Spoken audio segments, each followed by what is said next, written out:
Hello students, ये आपका set 10 है। 9 सेट पहले ही बता दिए, ये आपका सेट 10 है, ये अंतिम सेट है ही। उसके बाद ज्योग्राफी का सेट खत्म।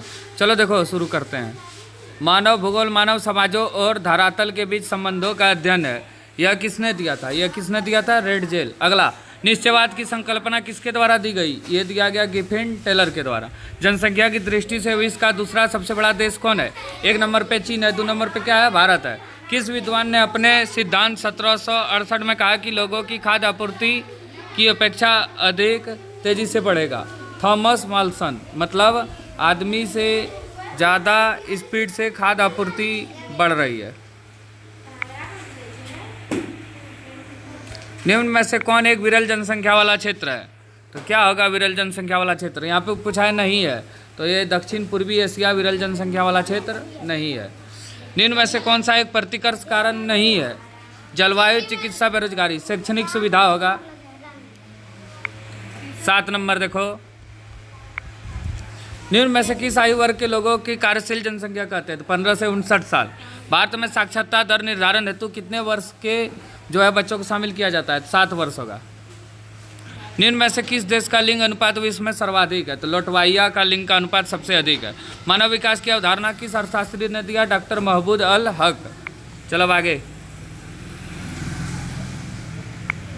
1990 में कौन सा संगठन मानव विकास प्रतिवेदन प्रकाशित करता है? संयुक्त राष्ट्र विकास कार्यक्रम।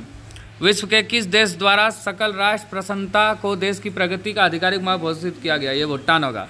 मानव विकास प्रतिवेदन 2020 के अनुसार भारत का स्थान कितना है? 131वां। इनमें से कौन प्राथमिक क्रिया के अंतर्गत आएगा? तो खनन आएगा प्राथमिक क्रिया के अंतर्गत। चलो आगे देखो।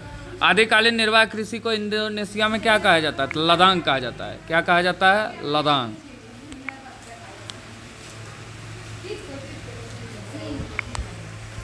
अब आगे,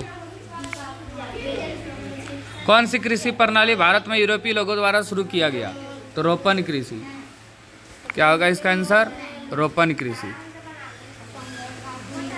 अंगूर की कृषि किस क्षेत्र में की जाती है? भूमध्य सागरीय क्षेत्र। कौन सा देश पुष्प उत्पादन में विशिष्टीकरण रखता है? नीदरलैंड। सामूहिक कृषि को सोवियत संघ में क्या कहा जाता है? कोलखोज कहा जाता है। 19 नंबर का आंसर थोड़ा देख लेना, डाउट है हमको। फूलों की खेती को क्या कहा जाता है? फूलों की कृषि को पुष्प कृषि कहा जाता है। और फ्लोरिकल्चर। पुष्प कृषि माने फ्लोरिकल्चर, फ्लावर माने फ्लोरी।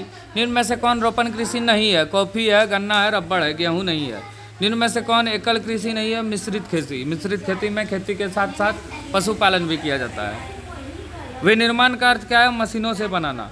किस प्रकार का उद्योग समानता प्रदूषण नहीं फैलाते? स्वच्छंद उद्योग। नाम ये है स्वच्छ। अब अगला, कौन सा उद्योग निर्माण की सबसे छोटी इकाई है? कुटीर उद्योग। जर्मनी का रूर किसे कहा जाता है? कोयला क्षेत्र के लिए। इनमें से किस अर्थव्यवस्था में उत्पादन का स्वामी व्यक्ति के पास होता है? तो पूंजीवादी अर्थव्यवस्था। अब आगे चलो।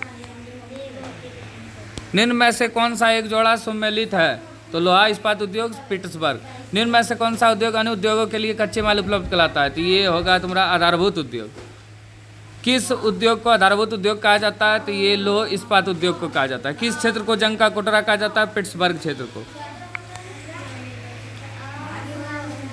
अब आगे, पंपास क्षेत्र का संबंध किस फसल से है? गेहूं से। नगरीय क्षेत्र कहलाने के लिए कम से कम कितना प्रतिशत पुरुष श्रमिक और कृषि कार्य में संलग्न होते हैं? 75%। निम्न में से कौन सांस्कृतिक नगर है? तो जेरूसलम है सांस्कृतिक नगर। इथोपिया की राजधानी अदीस अबाब का अर्थ क्या है? नया नगर। नया पुष्प होगा ये, नया पुष्प। जनसंख्या की दृष्टि से विश्व का सबसे बड़ा नगर कौन है? तो ये है जापान की राजधानी टोक्यो। यूनानी शब्द में मेगालोपोलिस का अर्थ क्या है? विशाल नगर। सन्नगर शब्दवाली का प्रयोग सबसे पहले किसने किया? पैट्रिक गेडिज। निम्न में से कौन सी आर्थिक क्रिया ग्रामीण वस्तु में की जाती है? तो प्राथमिक आर्थिक क्रिया। अब लास्ट क्वेश्चन है एक, देख लो। मिलियन सिटी, मिलियन के लिए 10 लाख। 1 मिलियन में कितना होता है? 10 लाख। हो गया कंप्लीट आपका से।